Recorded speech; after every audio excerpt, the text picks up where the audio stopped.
খাদ্যে রাসায়নিক ক্যান্সারে আক্রান্ত হয়ে বাড়ছে মৃত্যু ঝুঁকি। সমন্বয়হীনতায় কাজে আসছে না কোনো আইনই। শপথ নিলেন 4 সিটির মেয়র কাউন্সিলররা। দলমতের ঊর্ধ্বে উঠে দায়িত্ব পালনের আহ্বান প্রধানমন্ত্রীর। নতুন ধারার রাজনীতির নামে দেশকে মধ্যযুগে নেওয়ার ষড়যন্ত্র বিএনপির, বললেন কামরুল। শেষ হাসি হাসবে আওয়ামী লীগই, দাবি বনমন্ত্রীর। এবং দুর্নীতি পুরোপুরি রোধ সম্ভব নয়, বললেন যোগাযোগ মন্ত্রী। বিআরটির কয়েক দালালকে ধরলেন হাতে নাতে।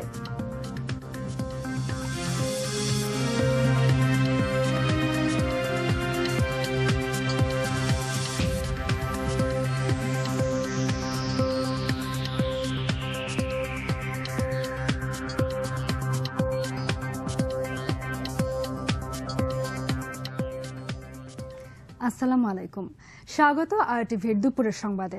শুনছিলেন মার্কেন্টাইল ব্যাংক শিরোনাম। আপনাদের সঙ্গে আছি আমি মারুফা জেবেল। এছাড়াও থাকছে রাজনীতিবিদদের গুরুত্বপূর্ণ বক্তব্য নিয়ে আমাদের সাপ্তাহিক আয়োজন টক অফ দ্য উইক।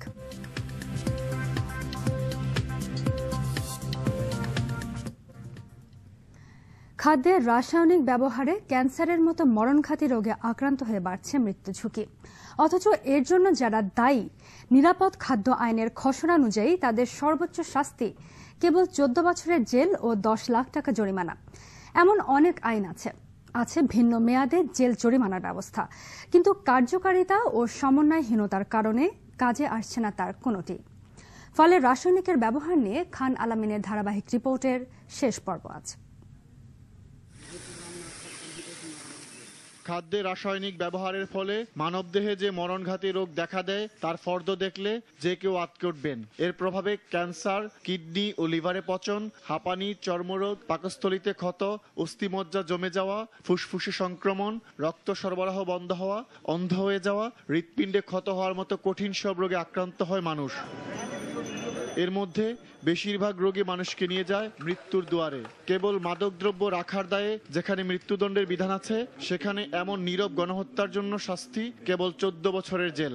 সর্বোচ্চ শাস্তি তো 2 বার করলে 14 বছর, কিন্তু এরপরে যদি আরো করে তাহলে নিশ্চয়ই আরো বেশি শাস্তি হতে পারে। সংসদীয় কমিটিতে এটা আসবে, যদি দেখে যে এটা সঠিকভাবে এটা অনুসরণ করা হচ্ছে না, তখন আরো কঠিন সিদ্ধান্ত নীতি বদ্ধপরিকর সরকার। চলতি মাসে 1959 সালে নিরাপদ খাদ্য অধ্যাদেশ রহিত করে আইনের খসড়া নীতিগত অনুমোদন করেছে মন্ত্রিপরিষদ, কিন্তু সঙ্গে রয়ে গেছে আরো কয়েকটি আইন। 2003 সালের সংশোধিত বিএসটিআই আইনে সর্বোচ্চ 4 বছর কারাদণ্ড ও 1 লাখ টাকা জরিমানার বিধান রয়েছে। 2009 সালের ভ্রাম্যমাণ আদালত আইনের এখতিয়ার 2 বছরের কারাদণ্ড, এবং একই বছরের ভোক্তা অধিকার সংরক্ষণ আইনে 3 বছরের কারাদণ্ড ও 2 লাখ টাকা জরিমানা। এত আইনের ভিড়ে কাজের কাজ তো কিছু হচ্ছেই না, উল্টো তৈরি হচ্ছে জটিলতা। যে আমাদের আইনগুলোতে সবগুলো উপাদানই আছে, বা ছড়ানো ছিটানো ভাবে আছে। যদি একটি সহজ, বদ্ধ, সুন্দর এবং যথার্থ শাস্তি প্রদান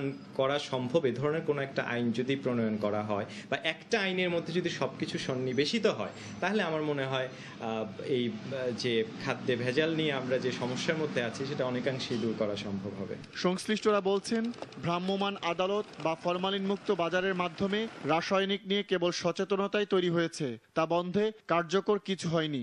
মোবাইল কোর্টটা করছি সচেতনতা বৃদ্ধির জন্য, কিন্তু মূলত খাদ্য ভালো কি মন্দ এটা ডিটেকশন করার দায়িত্ব কিন্তু অন্যান্য সংস্থার রয়ে গেছে। সবচেয়ে ভালো হবে যারা আইন প্রক্রিয়া সংস্থা প্লাস যারা এই খাদ্যের সাথে জড়িত তারা মিলে, এবং যারা ব্যবসা করছে তারা তাদের সচেতনতা বৃদ্ধি করবে। তাই গণসচেতনতাকে কাজে লাগিয়ে পদক্ষেপ নেওয়ার এখনই সময়। কেবল নিরাপদ খাদ্য আইন নয়, এর প্রয়োগ ও পরীক্ষাগত দুর্বলতা কাটিয়ে সমন্বয়ের মাধ্যমে সমস্যার সমাধান সম্ভব। খান আলামিন, আরটিভি, ঢাকা। শপথ নিলেন রাজশাহী, সিলেট, খুলনা ও বরিশাল সিটি কর্পোরেশনের নির্বাচিত নতুন মেয়র ও কাউন্সিলররা। শপথ পড়ানো শেষে প্রধানমন্ত্রী শেখ হাসিনা নির্বাচিত জনপ্রতিনিধি হিসেবে তাদের দল মতের উপরে উঠে দায়িত্ব পালনের আহ্বান জানান। শরীফুদ্দিন লিমনের রিপোর্ট। পরপর 5টি সিটি কর্পোরেশন নির্বাচনে আওয়ামী লীগ সমর্থিত প্রার্থীদের পরাজয়ের পর নড়েচড়ে বসে দলটি। সমালোচনা ঝড়ে ওঠে দলের ভেতর বাইরে। আওয়ামী লীগের যোগ্য প্রার্থীদের বদলে জনগণ দুর্নীতিবাজ, সন্ত্রাসী ও কম শিক্ষিতদের জনপ্রতিনিধি হিসেবে বেছে নিয়েছে বলে অভিযোগ করা হয়। সিটি নির্বাচনে জয় পরাজয়ের এমন আলোচনা সমালোচনার মধ্যেই সরকার প্রধানের কাছে শপথ নিলেন বিএনপি সমর্থিত 4 মেয়র। শপথ করিতেছি যে আমি ভীতি বা অনুগ্রহ, অনুরাগ বা বিরাগের বশবর্তী না হইয়া সকলের প্রতি আইন অনুযায়ী এবং সততা, নিষ্ঠা ও বিশ্বস্ততার সহিত আমার পদের দায়িত্ব ও কর্তব্য পালন করিব। মেয়রদের শপথের পর স্থানীয় সরকার মন্ত্রী সৈয়দ আশরাফুল ইসলাম কাউন্সিলরদের শপথ পড়ান। সততা, নিষ্ঠা ও বিশ্বস্ততার সহিত আমার পদের দায়িত্ব ও কর্তব্য পালন করিব। পরে প্রধানমন্ত্রী শেখ হাসিনা বলেন, বিদায়ী মেয়রদের সময় 4 সিটিতে যত উন্নয়ন হয়েছে অতীতে কখনো তা হয়নি। ভবিষ্যতেও উন্নয়নের ধারা অব্যাহত রাখার পাশাপাশি নাগরিকদের অধিকার সুরক্ষার আহ্বান জানান প্রধানমন্ত্রী। দলমত নির্বিশেষে যারাই নির্বাচিত প্রতিনিধি হয়েছে দলের প্রতি আপনাদের আনুগত্য থাকবে, এটা ঠিকই, কিন্তু জনগণের প্রতি আপনাদের যে দায়িত্ব এবং কর্তব্যবোধ এবং যেটা আপনারা শপথ গ্রহণ করেছেন সেটা অবশ্যই পালন করবেন। গণতান্ত্রিক ধারা অব্যাহত রেখে আপনারা আপনাদের স্ব দায়িত্ব যথাযথভাবে পালন করে জনগণের প্রতি আপনাদের কর্তব্য কোনো রকম যেন অবহেলা না হয় সেদিকে বিশেষ দৃষ্টি রাখবেন। শপথ অনুষ্ঠান শেষে সোনা মসজিদ এলাকায় উগ্র সাম্প্রদায়িক সন্ত্রাসী গোষ্ঠীর হাতে নিহত প্রকৌশলী তহিদুলের পরিবারের সদস্যরা প্রধানমন্ত্রীর সঙ্গে দেখা করেন। রানা প্লাজায় উদ্ধার কাজে নিহত উদ্ধারকর্মী ইজাজউদ্দিন চৌধুরী কায়কোবাদের পরিবারকে অর্থ সহায়তা এবং আটকে পড়া পাকিস্তানিদের নাসিম খানের ছেলে হারুনুর রশিদের চিকিৎসার জন্য আর্থিক অনুদান দেন প্রধানমন্ত্রী। এছাড়া বৌদ্ধ কৃষ্টি প্রচার সংঘের 8 সদস্যের প্রতিনিধি দল প্রধানমন্ত্রীর সঙ্গে সৌজন্য দেখা করেন। শরীফ উদ্দিন লিমন, RTV, ঢাকা। খালেদা জিয়ার নতুন ধারার দেশ পরিচালনার ঘোষণা দেশকে মধ্যযুগে নিয়ে যাওয়ার ষড়যন্ত্র, এ মন্তব্য করলেন আইন প্রতিমন্ত্রী। আর বন ও পরিবেশ মন্ত্রী বললেন, যুদ্ধাপরাধীদের নিয়ে বিএনপি দেশে যে কৃত্রিম সংকট সৃষ্টির পায়তারা করছে জনগণ তা সফল হতে দেবে না। জানাচ্ছেন অভি ইসলাম। বঙ্গবন্ধু মানব কল্যাণ পরিষদ আয়োজিত জনতার প্রত্যাশা শীর্ষক আলোচনায় আইন প্রতিমন্ত্রী বলেন, সম্প্রতি নতুন ধারার রাজনীতি করার যেই ঘোষণা দিয়েছে বিএনপি তা মূলত দেশকে মধ্যযুগে নিয়ে যাওয়ার পায়তারা। কোনো অনির্বাচিত সরকারের কাছে এক মুহূর্তের জন্য ক্ষমতা দেওয়া হবে না বলেও জানান আওয়ামী লীগের এই নেতা। তারা মনে করছেন যে তারা ক্ষমতার একেবারে কাছাকাছি তারা চলে এসেছেন। নির্দলীয় নিরপেক্ষ তত্ত্বাবধায়ক সরকার আসবে এবং তত্ত্বাবধায়ক সরকারের নামে এমন একটা আলাউদ্দিনের জাদু চেরা গেছে তাদের কাছে যে আপনাদেরকে ক্ষমতায় বসিয়ে দিবে, এরকম রঙিন স্বপ্ন আপনারা দেখছেন। এই স্বপ্ন দেখতেই থাকবেন, এই স্বপ্ন কোনো সময় বাস্তবায়িত হবে না। সকল ষড়যন্ত্র বেড়াজাল ভেঙে আমরা ইনশাল্লাহ আমাদের প্রিয় নেত্রী জননেত্রী শেখ হাসিনার নেতৃত্বে আমরা উন্নয়নের অগ্রযাত্রাকে এগিয়ে নিয়ে যাব। এদিকে ক্ষমতার লোভে বিএনপি জামাতকে সঙ্গে নিয়ে দেশে কৃত্রিম সংকট তৈরির চেষ্টা করছে বলে অভিযোগ করেন বন ও পরিবেশ মন্ত্রী। এ সময় আগামী নির্বাচনে আওয়ামী লীগ আবারও ঘুরে দাঁড়াবে বলেও আশা করেন মন্ত্রী। দেওয়ালে পিঠ থেকে যায়, আওয়ামী লীগ ঘুরে দাঁড়ায়। এই 5টি সিটি কর্পোরেশন নির্বাচনের ফলাফল আমাদের জন্য একটি উপকার করেছে। সেটি হচ্ছে আমাদের মধ্যে অনেক মতদ্বৈততা ছিল, আমাদের মধ্যে অনেক ভেদাভেদ ছিল। আমরা সমস্ত ভেদাভেদ ভুলে আমরা এখন ঐক্যবদ্ধ হয়েছি এবং সেটির ফলাফল ইসলাম, RTV, ঢাকা। থেকে যায়। দুর্নীতি পুরোপুরি রোধ করা সম্ভব না, তবে প্রতিরোধের শুভ সূচনা করেছে সরকার, এ মন্তব্য করলেন যোগাযোগ মন্ত্রী। সকালে বিআরটিএ কার্যালয়ে ঝটিকা অভিযানে দালালদের ধরতে গিয়ে একথা বললেন তিনি। নুসরাত জাহান সিনথের রিপোর্ট। ঈদকে সামনে রেখে বিআরটিএর অফিসে গোপন পরিদর্শনে যান যোগাযোগ মন্ত্রী। এই সময় দুর্নীতি, অনিয়ম ও প্রতারণার সঙ্গে জড়িত কয়েকজন দালালকে চিহ্নিত করেন। এখানে অনেক লোকজন আছে আশেপাশে যারা খোঁজখবর দিয়ে দেয়, আজকে আমি এখানে এসে পরিবেশটা বুঝতে পেরেছি, এখানে টপ টু বটম দুর্নীতি আছে এবং এখানে অফিসার থেকে পিয়ন পর্যন্ত দুর্নীতির সঙ্গে জড়িত। এছাড়াও তিনি বিআরটি এর বিভিন্ন বিভাগ পরিদর্শন করেন এবং সেখানে উপস্থিত অনেকের অভিযোগেরও জবাব দেন। এই দেশে এই যে হরিলুটটা হচ্ছে বিআরটিএতে, পরীক্ষা নিরীক্ষাটা যখন হবে তখন দুর্নীতি অনেক কমে যাবে। আমি সেই বিষয়টা প্রক্রিয়া শুরু করে দিয়ে যাচ্ছি। এ সময় তিনি বিআরটিএতে লুকিয়ে থাকা বিভিন্ন দুর্নীতিবাজদের হুঁশিয়ারি দিয়ে বলেন, ঈদের পরে তাদের ব্যাপারেও কঠোর ব্যবস্থা নেওয়া হবে। নুসরাত জাহান সিনথি, RTV, ঢাকা। রাজনীতিবিদদের গুরুত্বপূর্ণ বক্তব্য নিয়ে আমাদের সাপ্তাহিক আয়োজন টক অফ দ্য উইক, জানাচ্ছেন মারুফ রেজা।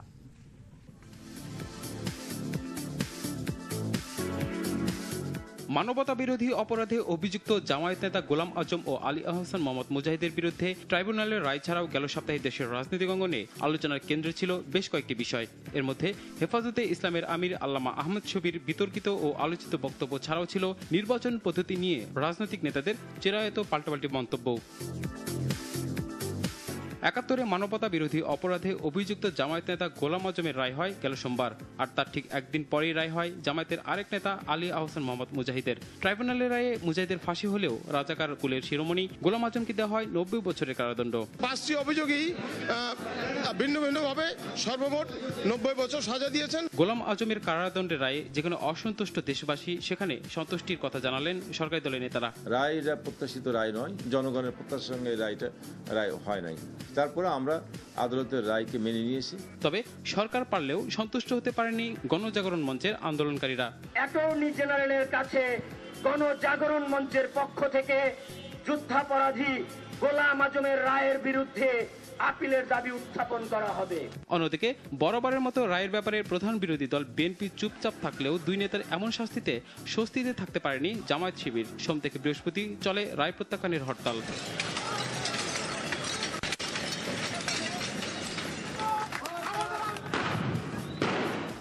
বিএনপির চুপচাপ আর জামায়াত শিবিরের সমালোচনা করেন প্রধানমন্ত্রী। এ রায়ে সন্তুষ্ট না অসন্তুষ্ট তার কিছুই বোঝা যাচ্ছে না, কোন রকম প্রতিক্রিয়াই তারা ব্যক্ত করে না। এর থেকে এটা আমরা ধরে নিতে পারি যে যুদ্ধাপরাধীদের প্রতি তাদের যে সমর্থন রয়েছে সেটাই প্রমাণিত হয় জাতির কাছে। এদিকে হেফাজতে ইসলামের আমির আল্লামা আহমদ শফির নারী নিয়ে ওয়াজ মাহফিলের একটি ভিডিও চিত্র সম্প্রতি প্রকাশ পায় ইন্টারনেটে। মহিলা তেঁতুলের মতো তেঁতুলের মতো তেঁতুলের মতো, ছোট্ট একটা ছেলে তেঁতুল খাইতেছে, আপনি দেখতেছেন, আপনার মুখ দিয়া লালা বাইর হবে। শফির এমন বক্তব্যে সমালোচনা ঝড় ওঠে দেশের বিভিন্ন সামাজিক গণমাধ্যমগুলোতে। সমালোচনা করেন স্বয়ং প্রধানমন্ত্রী শেখ হাসিনাও। উনি কি মায়ের পেট থেকে জন্মান নাই? মায়ের সম্মানটুকু উনি রাখবেন না? ওনার কি বোন নেই? ওনার কি নিজের স্ত্রী নেই? তবে বড় ঝড়টি ছিল একদিন পর সংসদ অধিবেশনে। এই দেশের নারী এবং পুরুষ সবাই মিলে এই বক্তব্যে ধিক্কার ধিক্কার ধিক্কার, অবিলম্বে তাদেরকে কাঠগড়ায় দাঁড়িয়ে বিচারের ব্যবস্থা করা উচিত। এত কিছু পরও গেল সপ্তাহেও বাদ যায়নি নির্বাচন পদ্ধতি নিয়ে প্রধান দুই রাজনৈতিক দলের নেতাদের পাল্টাপাল্টি বক্তব্য।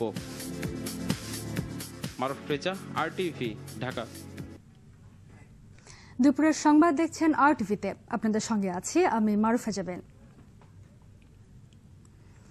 বিএনপির ভারপ্রাপ্ত মহাসচিব মির্জা ফখরুল ইসলাম আলমগীরের বিরুদ্ধে পুলিশের দায়ের করা দ্রুত বিচারের 2টি মামলা সহ মোট 5টি মামলার পরবর্তী শুনানি আসছে 22 আগস্ট।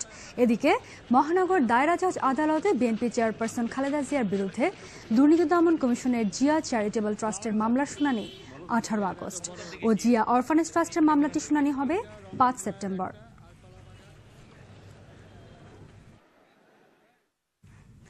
যুক্তরাষ্ট্রে পণ্যের অগ্রাধিকারমূলক বাজার সুবিধা GSP ফিরে পাবার কর্মপরিকল্পনা দিল ওয়াশিংটন। যুক্তরাষ্ট্রের বাণিজ্য, শ্রম ও পররাষ্ট্র দপ্তর এক যৌথ বিবৃতিতে বাংলাদেশের শ্রমিক অধিকার ও কারখানা নিরাপত্তার বিষয়ে তাদের অবস্থান তুলে ধরে। দেশটির বাণিজ্য প্রতিনিধির দপ্তরের ওয়েবসাইটে বলা হয়, GSP পেতে বাংলাদেশকে বাংলাদেশ অ্যাকশন প্ল্যান 2013 বাস্তবায়নে উৎসাহিত করেছে ওবামা প্রশাসন। এ কর্মপরিকল্পনায় অগ্নি নিরাপত্তা ও কাঠামোগত নিরাপত্তা পরিদর্শন, তৈরি পোশাক খাত, রপ্তানি প্রক্রিয়াজাতকরণ এলাকা ও চিংড়ি শিল্পের কর্মপরিবেশের উন্নতি ও শ্রমিক অধিকার সুরক্ষার জন্য করণীয় পদক্ষেপ সম্পর্কে বলা হয়েছে।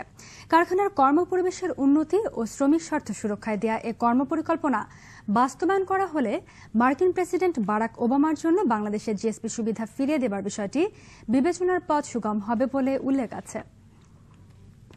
বেঙ্গল চুম্বক অফারের দ্বিতীয় পর্বের লটারি অনুষ্ঠিত হয়েছে। শনিবার বিকেলে রাজধানীর গুলশান এভিনিউতে প্রতিষ্ঠানের প্রধান কার্যালয়ে বেঙ্গল গ্রুপ অফ ইন্ডাস্ট্রিজের পরিচালক ও আরটিভির ব্যবস্থাপনা পরিচালক হুমায়ুন কবির বাবলু বিজয়ীদের হাতে পুরস্কার তুলে দেন। এ সময় তিনি বলেন, ক্রেতাদের স্বার্থে বেঙ্গল সবসময় মনোযোগী, তাই বিজয়ীদের বেঙ্গলের তৈরি পণ্যের সুনাম ছড়িয়ে দেওয়ারও আহ্বান জানান তিনি। বিজয়ীদের মোটরসাইকেল, ফ্রিজ ও টিভি সহ বিভিন্ন পুরস্কার দেওয়া হয়। উজান থেকে নেমে আসা পানিতে কুড়িগ্রামে নতুন করে প্লাবিত হয়েছে নিম্নাঞ্চলের 40টি গ্রাম। পানিবন্দী হয়ে পড়েছে সদর উপজেলার ভোগডাঙ্গা, যাত্রাপুর, হলখানা, পাঁচগাছি ও মঙ্গলবাসা ইউনিয়নের 10,000 মানুষ। গোখাদ্য সংকট ও সড়ক যোগাযোগ বিচ্ছিন্ন হয়ে দুর্ভোগে পড়েছে তারা। গেল 24 ঘন্টায় জেলার প্রতিটি নদীর পানি বেড়েছে। এদিকে মেঘনা নদীর অতি জোয়ারের আঘাতে আবারও ভাঙনের মুখে ভোলার ইলিশা ফেরিঘাট। 3 থেকে 4 ফুট পানিতে তলিয়ে গেছে পন্টুন ও গ্যাংওয়ে সহ ফেরিঘাটের সংযুক্ত সড়ক। এতে যাত্রীদের নৌকায় চড়ে ফেরিতে ওঠানামা করতে হচ্ছে।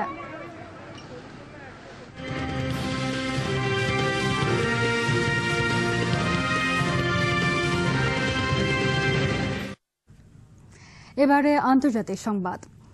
ইরাকে পবিত্র রমজানেও থেমে নেই রক্তপাত। শনিবার রাতে রাজধানী বাগদাদের বাণিজ্যিক এলাকাগুলোয় সিরিজ গাড়ি বোমা হামলায় নিহত হয়েছে অন্তত 46 জন, আহত হয়েছে আরও 150 জন। স্বরাষ্ট্র মন্ত্রণালয় জানায়, সবগুলো হামলাই হয়েছে শনিবার ইফতারের পর। শহরের বিভিন্ন স্থানের ব্যস্ত মার্কেট, কফি শপ ও রাস্তায় লোকজন যখন কেনাকাটা করতে বের হয় তখন এসব হামলা চালানো হয়। রক্তক্ষয়ী হামলা হয় শিয়া অধ্যুষিত কারাদাহ, মাদাইন, নিউ বাগদাদ, তবজি, শুরতা, আল রাবিয়া, মোয়াসালাত, আল তুবুইল, জাফারানিয়াহতে।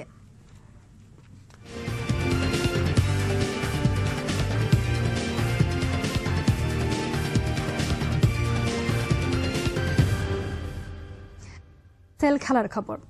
কুমার সাঙ্গাকারার ক্যারিয়ার সেরা 169 রানের ইনিংস ও সতীর্থদের কৌশলী বোলিংয়ে 5 ম্যাচ সিরিজের প্রথম ওয়ানডেতে দক্ষিণ আফ্রিকার বিপক্ষে 180 রানের বড় জয় পেল শ্রীলঙ্কা। প্রেমাদাসা স্টেডিয়ামে টস হেরে আগে ব্যাট করে 5 উইকেটে 320 রানে থামে লঙ্কান ইনিংস। দলীয় 23 রানে উপল থারাঙ্গা ও তিলকা রত্নে দিলশানের ওপেনিং জুটি ভাঙেন ক্রিস মরিস। ব্যক্তিগত 10 রানে বোল্ড আউট হয়ে সাজঘরে ফেলেন দিলশান। দলীয় সংগ্রহ 93 রানের ঘরে মরেলের বলে একই ফাঁদে পড়েন থারাঙ্গা। তবে দলকে একাই এগিয়ে নেন middle order batsman Kumar Sangakkara. 137 বলে 18-4 আর 6-6 169 রানের চমৎকার ইনিংস খেলেন সাঙ্গাকারা। এদিকে জয়ের জন্য 321 রানের লক্ষ্যে খেলতে নেমে স্বাগতিকদের বোলিং তোপে ব্যাট হাতে দাঁড়াতেই পারেনি প্রোটিয়ারা। 18 ওভার 1 বল বাকি থাকতেই 140 রানের ইনিংস গুটায় দক্ষিণ আফ্রিকা। ক্যারিয়ার সেরা 169 রানের ইনিংস খেলে ম্যাচ সেরা হয়েছেন কুমার সাঙ্গাকারা। এদিকে লর্ডস টেস্টের তৃতীয় দিন শেষে অস্ট্রেলিয়ার বিপক্ষে চালকের আসনে স্বাগতিক ইংল্যান্ড। তৃতীয় দিন শেষে 566 রানের লিড নিয়ে দ্বিতীয় ইনিংসে ইংলিশদের সংগ্রহ 5 উইকেটে 333 রান।